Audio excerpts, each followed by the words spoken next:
விருச்சிகத்துக்கு வந்து பார்த்தீங்கன்னா, டீஃபால்ட்டா நெறைய ஜோதிடர்கள் சொல்றத கேள்விப்பட்டிருப்பீங்க. காலபுருஷனுக்கு 8ஆம் பாவம். சபிக்கப்பட்ட ராசி. நல்லதே நடக்காது.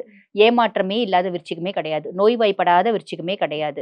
தோல்விய சந்திக்காத சந்திக்காத விருச்சிகமே விருச்சிகமே கிடையாது. கிடையாது. அப்படியெல்லாம் சொல்லுவாங்க. ஆனா அதெல் டைட்டிலே அப்படிதான் மேம் இருக்கும். ஆமா, தோல்வியை சந்திக்காத விருச்சிகமே கிடையாது.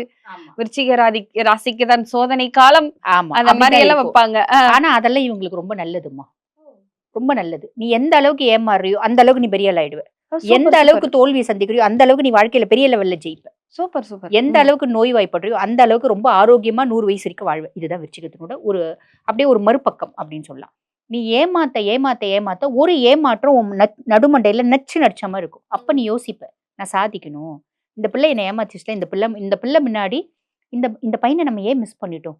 நம்ம வாழ்க்கையில ஒரு பெரிய தப்பு செஞ்சுட்டோமே, உட்காந்து மூலையில அழணும். அந்த மாதிரி அவன் பெரிய லெவல்ல சாதிப்பான். இது விருச்சிகம். விருச்சிகத்துக்கு நடக்கும் இது. விருச்சிகத்துக்கு நடக்கும். விருச்சிகம் அவங்க வாழ்க்கைய புரிஞ்சுக்கினாங்கன்னா சரி.